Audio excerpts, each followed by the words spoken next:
I think a lot of his play got overlooked just because he was getting called on all these penalties when he really was not that bad. One way Tony I could see making the roster is mainly contributing on special teams because he's that dangerous with the ball in his hands. I don't think Tony's a lock. He had so many mistakes last season. I think for me, the big one is Carson Steele. I think he has a chance to actually make a difference on this team. By the end of the season, I think Jared Wiley will play a bigger role than Noah Gray. So in today's video, I chat with Lexi from Kingdom's Queens, diving into an overview of the Chiefs offseason. From free agency to the draft, UDFAs to minicamp, all things now lead to training camp, and that's where we also take a look at the team position group by position group to see how things are shaping up, as well as give a couple hot takes. So let's get into it. But first, how about those? What's up, everybody? I'm here with a special guest, Lexi Osborne from the Kingdom's Queens podcast. How are you doing on this Friday afternoon, day after the 4th? You got all 10 fingers, I presume. I do. Luckily, I didn't shoot off any fireworks, so we're good in that department. But I'm doing good. A summer Friday, you know? Still got to rep the Chiefs, even though it's off season, but got to do what you got to do. But I'm doing good. Thanks for having me on. Yeah, heck yeah. I feel like I had you on about this time last year. Figured it was a perfect time to come back. And while we're in this drought right before training camp, just talk thoughts on the roster, off-season moves, a little bit more. Before we get into that, I do want to quickly plug what you've got going on. We got to get Lexi to 18,000 followers on Twitter. She's at 17.9, so she's right there. Make sure to give her a follow. She's always posting Chiefs stuff, always letting other fan bases know what's good when it comes to Chiefs Kingdom. And then obviously you are one of two. You're one of the duo of the Kingdom's Queens podcast, which you have obviously a Twitter for that.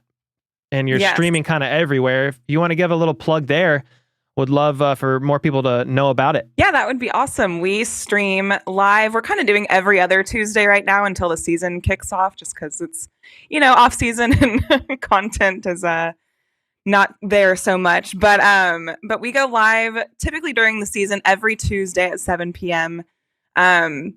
And we bring on special guests. We had on rookie running back Carson Steele last week. He was an awesome interview. If anyone wants to check that out, he has a pet alligator, so that was really fun to learn about. Mm-hmm. And he named his pet alligator Crocky J. So I'm like, where did this name come from? And then, so we are on YouTube, Twitter, at Kingdom's Queens. And then we also are on Apple and Spotify. We post the next day on Wednesdays. You guys also recently, I don't know when exactly, but you crossed 1,000 subs. So I'm pretty sure you're probably monetized by now on YouTube, which is awesome. And then you just had like a really cool, what I thought was a really cool experience. Looks like you partnered up with Darren Smith, who is a Chiefs beat reporter. And you guys got to interview like a bunch of Chiefs players.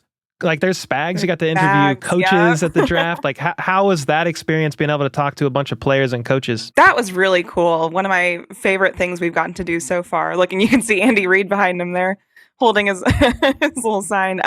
Heck yeah. Everyone was so nice. And of course, everyone's in a great mood because they're getting their Super Bowl rings. For a lot of them, it was their second or third. So it was just a lot of fun. Really cool to speak with everyone. We spoke with Isaiah Pacheco, Clyde Edwards-Helaire, Justin Reed, Jawan Taylor, Nick Bolton. So cool. You know, the main belle of the ball, Patrick Mahomes, was not available on the red carpet per se, but you know, he's a busy man. Everyone wants to talk to him, so that's okay. And I think Travis Kelce kind of skirted around the interviews, but other than that, we got to talk to so many people. But I think Steve Spagnuolo is my favorite interview of that. He just really, really nice guy. Really like, just, I don't know, just very gracious and just really, really cool guy. So I can see why everyone loves playing for him, because even just to me, like just a little reporter on the side, like he was very, very nice to us. So yeah, it was a really, really great experience. Hopefully, I'm crossing my fingers, we win again a third time, and come on, maybe I'll make it to the red carpet in person. Let's go. That's the hope on the quest to the three-peat. And that brings us to here. And now I want to talk to you about off-season a little bit. So free agency, just lightly, draft lightly, and then just kind of overview of the roster as we head into training camp. What were your thoughts on the Chiefs free agency moves? In particular, any move that you're like, hey, these couple I'm really excited about. Could be a player they re-signed because they did a lot of that on defense, or somebody they added on the offensive side of the ball. Would love to hear your thoughts. Sure, yeah. Obviously, I think I'm most excited to see Hollywood Brown.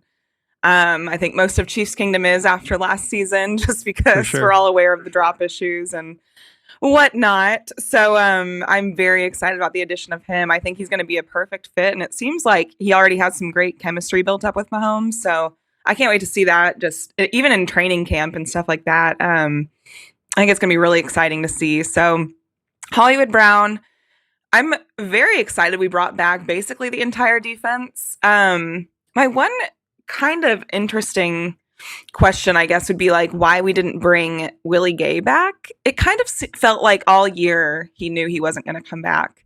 And I feel like I love Nick Bolton, and I love that we re-signed Drew Tranquill for another few years. But I feel like that, he signed, I think Willie Gay signed with the Saints, and it wasn't that big of a contract. And I'm kind of struggling to figure out why we couldn't pay him, and if just something happened there, or why.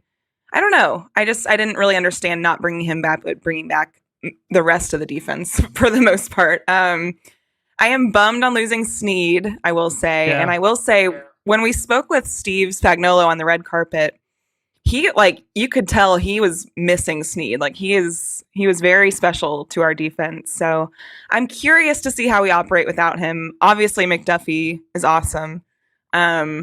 But I mean, every single person said you can't replace a guy like Sneed. So that's interesting. I'm bummed we lost him. I wish, selfishly, I wish we could have kept him on the tag, but I understand that he got offered a lot of money elsewhere. So, but overall, I feel good about our offseason moves. I don't think it was too crazy per se. Now, drama-wise, that's a whole other thing, but offseason moves, I don't think were too crazy. It's been interesting to say the least. What about the draft? Specifically, a couple of favorite standout draft picks for you. We don't have to go through every draft pick, but if there's a couple that just off the top of your head stand out, they're like, hey, I think this player and this player could be some key draft picks for the Chiefs. Who would those be and why? I think the obvious would be Xavier Worthy. Still can't believe the Buffalo Bills of all teams traded with us, because we know how that's worked out in the past. So we can only hope that that's the same kind of thing in the future, and that Worthy does really pan out. He seemed very confident that he was going to play for the Chiefs. I don't know why exactly he felt that way, but from what I've heard, like he just knew he was going to play for the Chiefs. He's like, I'm a Chief. So I think that's pretty meant to be. I know he's had a little bit of a hamstring issue for for like mini camp and all that kind of stuff. So I'm really excited to see him in training camp and hope he gets that all figured out.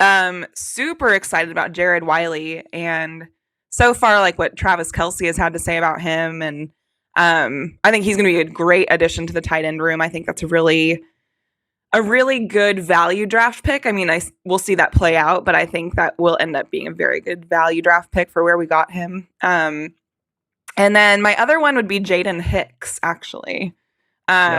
Very excited about him. Really tall, big guy, but really athletic, and for our safety room. So definitely, and where we got him in the draft, I think that's huge value. So very excited to see him. We took a lot of O-line guys, which kind of surprised me, but I guess with all the contracts coming up, you kind of got to get these guys figured out. So, but yeah, I was kind of, I guess, maybe a little surprised we didn't take a linebacker in the draft, but that's my only thing. Yeah, I think they're pretty high on Leo Chanel, and then they got that interesting UDFA Curtis Jacobs as well. So I'm intrigued about a couple of those guys. I think they really are pretty high on Leo, and we'll see that this year. But back to Wiley and Hicks. Wiley led all tight ends and red zone touchdowns in college football last year, which was a lot of fun. So that'll be fun to see the Chiefs utilize him, and that's honestly a little bit of a area of weakness that they've suffered from a little bit last year. Talking about red zone with the Chiefs, they were number 2 in 2022, and I think they dropped all the way down to like midway down, or so, somewhere around there. So he'll be interesting. And then Jaden Hicks was Dane Brugler's number 1 safety in the entire draft. Chiefs got him in the 4th round. So those are basically my picks as well. Yeah. And then the O-line, just Allegretti's gone. You've got like Lucas Niang on the last year of his contract. Right. You know, then obviously with Kingsley, you need somebody to fight for left tackle. Not sure if that'll be Wanye or Kingsley. I'll ask you about that in a minute. I feel like Veach is hitting it, position the need, and he's not reaching, and he's getting value in the rounds. Right. Like sometimes not even like, I don't know that I predicted them getting a safety when they did, but I think Jaden Hicks was too. The value. Yeah, the value is too good to pass up in the 4th round for sure.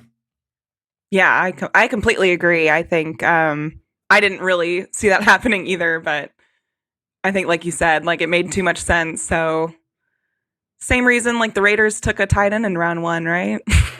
Sure. I was so surprised when they drafted Bowers, but hey, that's a good weapon, but you got Minshew throwing to him, so okay.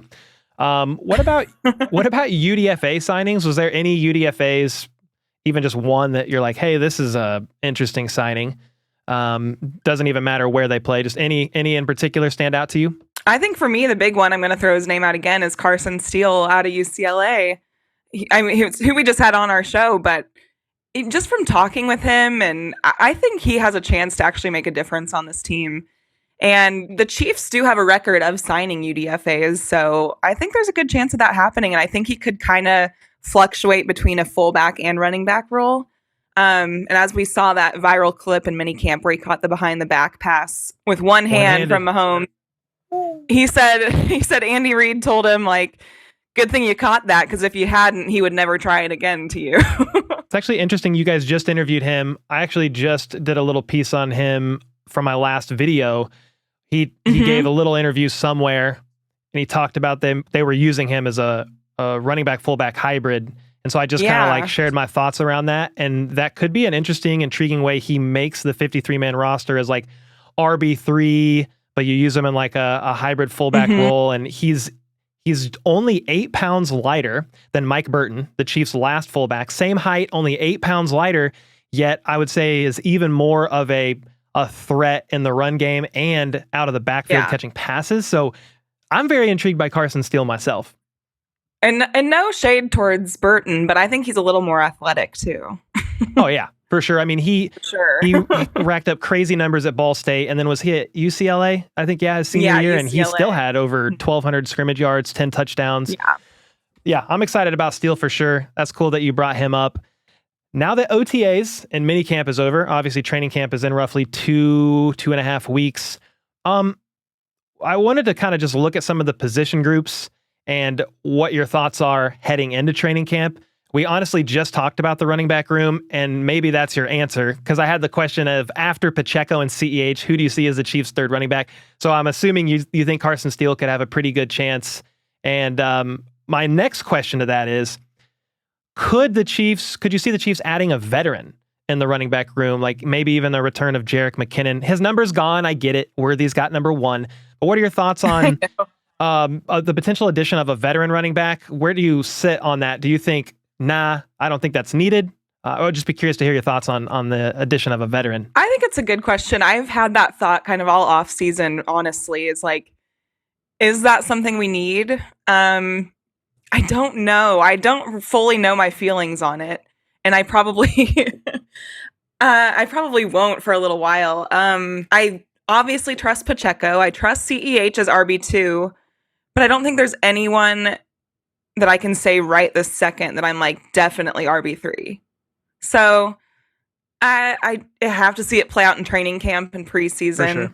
Sure. I think we saw, was it P. Ryan that had a really good preseason last year, but then you threw him in with the ones during like a game or two, and he wasn't quite as good as we were hoping. So it just takes a while to feel it out. Definitely would not mind a McKinnon being brought back, like, even if it was like by game 3 or 4, if something just wasn't working and we needed to bring back McKinnon, I would not be opposed to that at all. And I'm hoping he wouldn't be either. I don't really see a veteran other than that. I mean, I know like Dalvin Cook is still out there, which is kind of intriguing, but at the same time, he didn't look all that dominant last year. And, I don't know. I'm kind of happy with where we're at and hoping to see some of these guys step up. I think Keontae Ingram, am I getting his name right? I'm intrigued by him. And then Carson Steele for that third spot. It's kind of who I'm eyeing. Yeah, Deneric Prince has been working with T360 Elite running back coach, and Keontae Ingram has been working with him too. So I've been seeing both of their clips. They're running and training and getting ready. So it's going to be an interesting battle. Brett Veach basically said, we're going to let the rest of these guys battle it out for the RB3 spot. Then you have LRZ, obviously Louis Rees-Zammit, the Welshman. I don't know. Right. I don't know what to make of him at this point in time, but like he's another intriguing guy to keep eyes on. He's super athletic. And he's popular. He's popular right now. I just think with the running back room and a lot of these position groups, until the pads come on and you see progress being made in training camp, it's hard to predict it. But yeah, definitely intrigued to watch the running back 3 battle, maybe even running back 4 if they decide. It just depends on how they decide to shape up the 53. Also, the kick return rule is going to play a role in that, which is going to be interesting. Hey, before we get further into this interview, did want to let you guys know an awesome way to support the channel and actually Brandon Perna as well is to buy some HBTC coffee of Benchwarmer Brew. It's a very smooth medium roast with origin notes of Mexico and Ethiopia. It's also a way to spite Brandon Perna. It's his company, yes, but the more bags of this coffee we sell, the more he realizes that the Chiefs are going to forever live rent-free in his head. So to get a bag of your own coffee, go to coffee.hbtchiefs.com or click the link in the description down below. That's where I think I could see LRZ, and I think most people see him as in that kick return position. Mm-hmm. So not technically like totally running back, but I just see him more on like a special teams role if he does make it. And I do agree. I think he's being pushed to popularity right now because they really want the international thing to work out, and I think we're all rooting for him, right? Like I want to see him do well, but I do think there's a little something to it. So we'll see. I mean, for his sake, God, I hope he does well, and I hope he makes it and can contribute, but we'll see. Yeah, going to be interesting. I'm so interested to see how kick returns pan out. Could it be LRZ? What about, I mean, if Tony is going to, I have a question about Tony for you in a minute, but like one way Tony I could see making the roster is mainly contributing on special teams because he's that dangerous with the ball in his hands. That's a guy to watch. Obviously, McCole is back. He has kick return experience, plenty his rookie year, and then he can return punts. But then like Tobe was saying, a running back could be a good role back there as well with the new kickoff rules. So I'm like, yeah, it's going to be a very intriguing one to watch. And not only just returning, but who's kicking. He mentioned Justin Reed and LRZ as being able, like he said, LRZ is just as good of a kicker on kickoffs as Justin Reed. And Justin Reed's great too. Very interesting. So he made it seem like, hey, I don't know if Butker's even going to be doing a lot of the kickoffs because they don't want to potentially risk injuring him. So lots of interesting thoughts. I didn't have a question prepped about the kicker. If you have a thought on that with the new kickoff rules, feel free. And then I want to transition to left tackle in the battle there. Yes. We've seen Butker tackle before, but I'm totally fine with preserving him for those high pressure kick moments that we really need him for on the long field goals and such. And then put back the guys that can really tackle like a Justin Reed, or I'm not sure how LRZ can tackle yet. So we'll have to see when the pads come on, you know, I don't know, but definitely down for Justin to be back there. We know Justin Reed's a menace. I mean, LRZ can tackle from rugby days, but yeah, when the pads come on, it's just way different. So be curious to see how that pans out. I think one of the most important position battles to watch out for, some would argue this is the second most important position on a football team outside of quarterback, is the blindside protector of QB1. So you've got presumably Wanye Morris and the second round draft pick this year, Kingsley Suamataia, battling it out. Do you have any early initial thoughts on the left tackle position battle? Yeah, for one, I just love his last name, Suamataia. Like, I want him to win just for that. But then Wanye's name is fun too, so I don't know.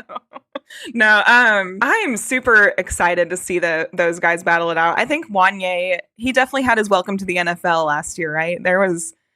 He got thrown in there, and he wasn't horrible. He was not horrible. But I wasn't like overly like put him in over Donovan Smith at all.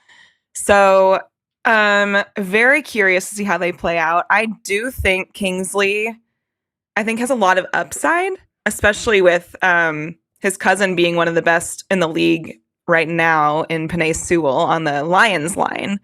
So I think there's a lot of potential there.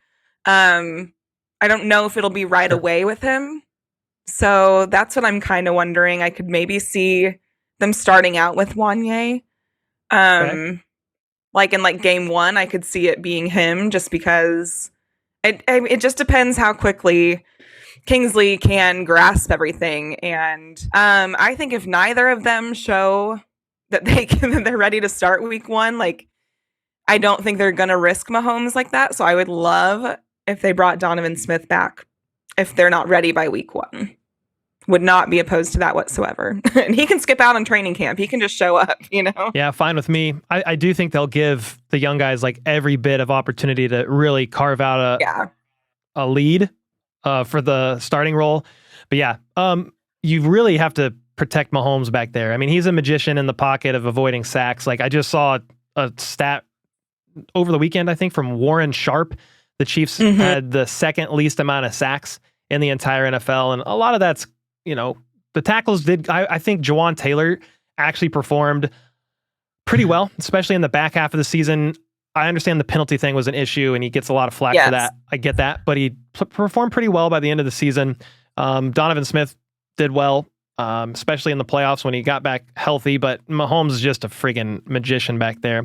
So definitely intrigued to see that. I do think Jawan Taylor, and I told him this when we talked on the red carpet, I was like, I think your play went underrated just because all the penalties and people just, people love to focus on the bad things, right? So I think a lot of his play got overlooked just because he was getting called on all these penalties when he really was not that bad. I think he'll just improve as well. I think he'll just get better this next year. As long as he just cleans those up, and he did have to kind of like adjust his play style because he played one way in Jacksonville for 4 years, quick off the line, and it was never an issue until it was an issue with the Chiefs. So you're trying to kind of adjust your play style. You're getting in your head about that. You're then a little bit quick or slower off the line, making some mistakes. And that's where, if you're not offsides, false start, whatever, you're maybe holding and doing stuff to make up for trying to adjust your style. So I do want to give him a real fair shake this year and see how that goes. I mean, you can't go anywhere anyway with the contract they signed. So I'll definitely be intrigued to see how he does there. What about the wide receiver room? I think that's an interesting battle. I mean, there's a lot of potential what ifs going on. Rice suspension, it's looming. Is it this year? Is it next year? Ian Rappaport said during the draft, it might not be till next year if the legal process is still playing out. Jeremy Fowler just kind of echoed that recently. I'm sure you heard that. It was like last weekend. Yeah. He basically said there's still a scenario that plays out. Rice may not be suspended at all. What are your current thoughts on the Rice suspension and what the room could look like, whether he stays or has to go via suspension for 6-ish games? It's tough, man. I mean, I think he's a good kid that really just messed up. I mean, I don't know him personally, so I can't say that for sure, but I think the NFL also, when it comes to handling these kinds of things, there's really no consistency like whatsoever in punishments and whatnot. Unless you're gambling, then you'll be suspended for the year. I hope to see him play the whole season, just selfishly, of course.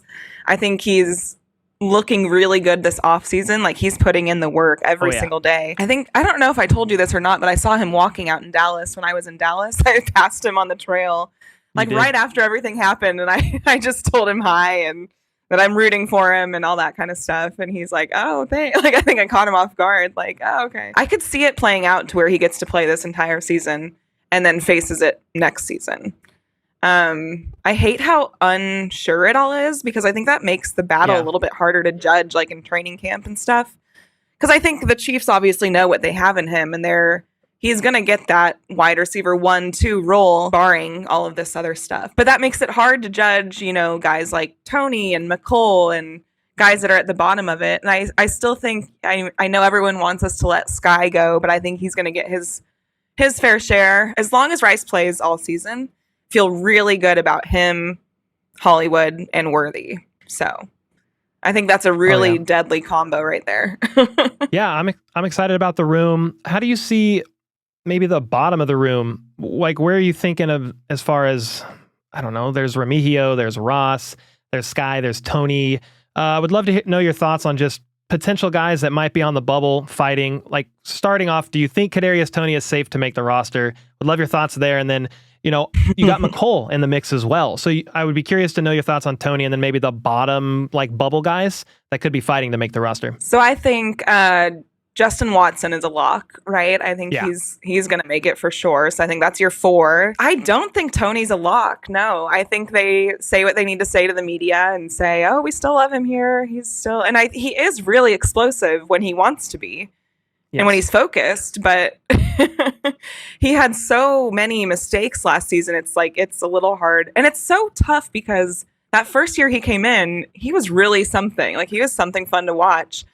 You probably remember during that like Jacksonville, I think it was first Jacksonville, where he like adjusted his gloves midair and then made a catch. And I'm like, then the next year you can't catch anything. So I don't really know what went wrong with him. I think he just has to prove that he's really committed and show that he can kind of stay injury free, because I think that kind of weighs into it too. Dude is just always getting injured, unfortunately. And with Sky, I do not know. I think he just needs to play a real small version of like a slot receiver if we keep him. I would really like to see Remigio get a spot, even if it's like wide receiver 7. Yeah, I think he's really fun. So far in camp, I mean, he's done a lot with the ones too. So I would love to see him succeed, but it'll be really interesting to see how it all plays out. That's going to be tough. I think McCole will make it too, just because of his experience. But then that really leaves you like 1 or 2 spots. Do you think they keep 6 or 7? I don't know because of the Rice thing. So like if Rice is there, and I mean, maybe they opt for 7 to be safe. But on my 250, I've done 2 53-man roster projections, and I've had them going with 6. But it's still such a big question mark. Remigio's climbing. McCole, his addition late. And, that was like right before mandatory camp, I believe, was when he signed. But he can return, and he's also, what you get in him on the offense, where with Remigio, it's a question mark because you just don't know. Yeah.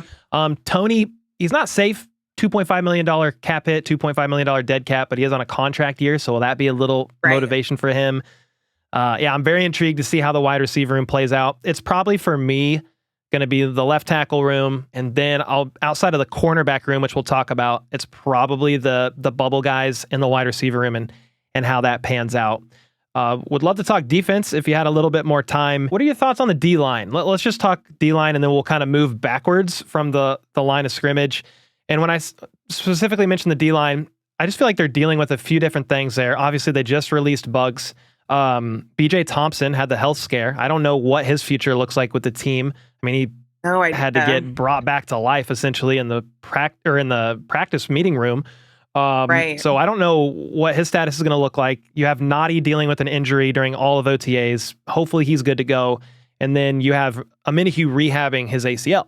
So any thoughts you have on the D-line with all that in mind? Would love to hear your thoughts. Yeah, it's a lot, right? I feel good about them overall, especially just because, like you said, Veach brought back pretty much everyone on the D-line. I'm bummed about the Bugs thing. I was thinking he could be a good depth addition. We never got to see anything from him, and then he had all the drama. So in my opinion, it was definitely not worth even keeping him around.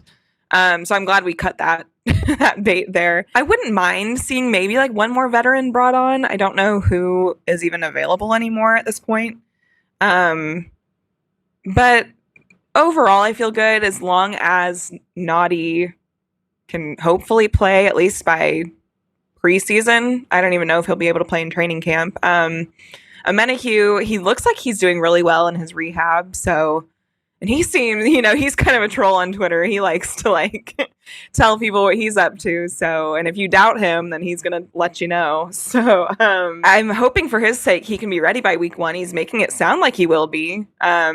Really love him in that room in the D-line. So really hoping he is ready by week 1. He seems like he has a big chip on his shoulder. I think especially not getting to play in the Super Bowl against his former team. But overall, I think really good. I think FAU is going to make a big step this coming season. I think he's going to be awesome.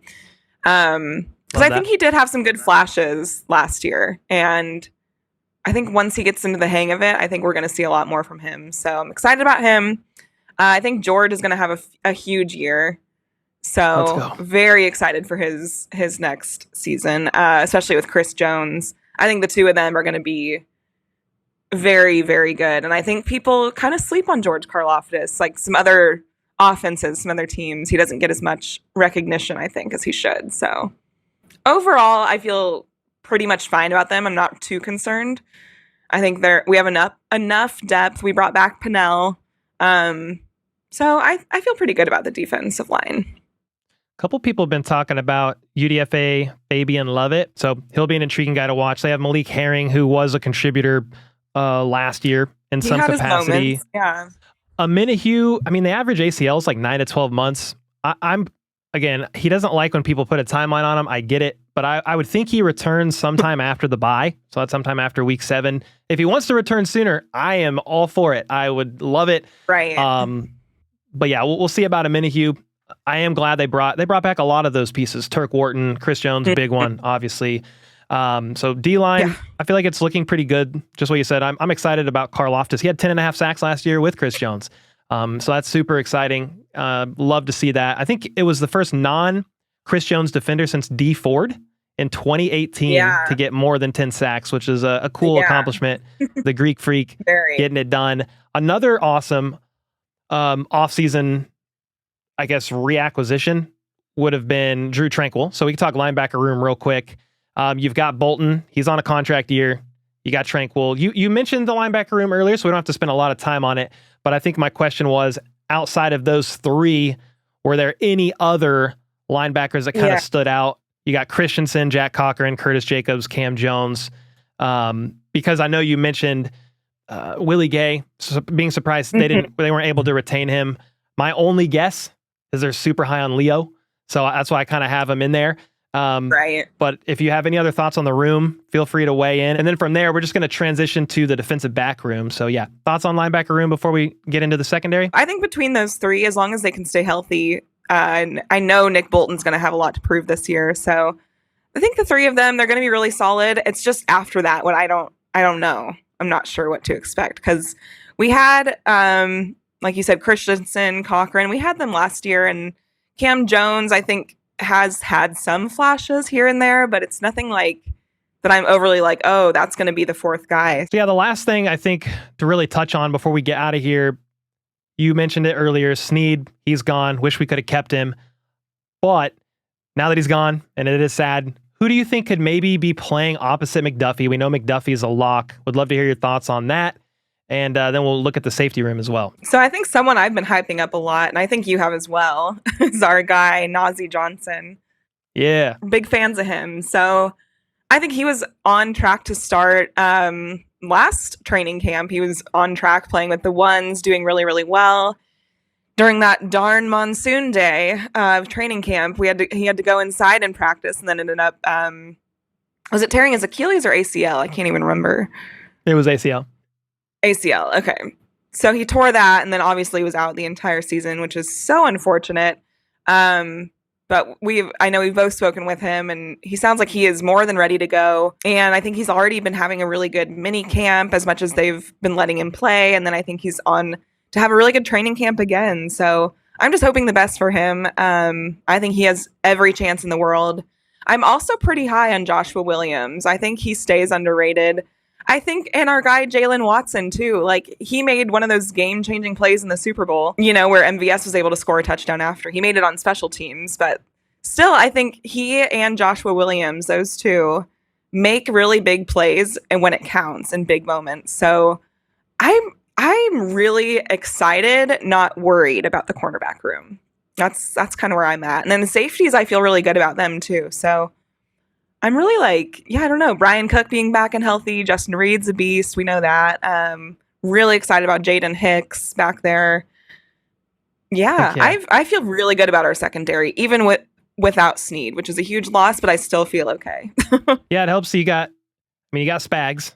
You got defensive backs coach Dave Merritt. Dave Merritt, who is the GOAT also. Love him. I think he's the GOAT. I think he's one of the key pieces of the defensive coaching staff. And my editor laughs at me. My editor, he's like, dude, you find a way to talk about Dave Merritt in almost every single video. But I just love the guy. I think he's the real deal. I love him. I'm so glad we retained him again this season. So thankful, because I think he is huge for that room. Him and Spags together, it's magic. Before we get out of here, do you have any hot takes or anything like that as it pertains to training camp and roster cut downs. It would be like a way too early hot take as we hit training camp and then you've got preseason to unfold. But anything that we either haven't discussed or you wanted to bring back up before we get out of here of like, hey, watch this because I think this could happen. One of my hot takes, for example, was I think Jerick McKinnon is a Chief before the regular season. Obviously, I could very well be wrong there. It's a way too early prediction, but that was one that I went with in my last 53-man roster projection. I don't know if it's really a hot take, but I think a lot of people are sleeping on Hollywood Brown. I think a lot of the other, like the rest of the NFL fans, I think are kind of sleeping on him. I think he's going to have himself like a 1,200 plus yard season in this offense. Let's go. So maybe that's my hot take for right now. Maybe another hot take. I think by the end of the season, I think Jared Wiley will play a bigger role than Noah Gray as well. Okay. We didn't go into the tight end room, but I just feel like there's 4 main ones. You got Kelsey, Gray, Wiley. We talked about him, and then Irv Smith Jr. Irv Smith, I have them rolling with 4. I don't know if Irv Smith is safe. If they go with 3, I would say he's possibly the odd man out.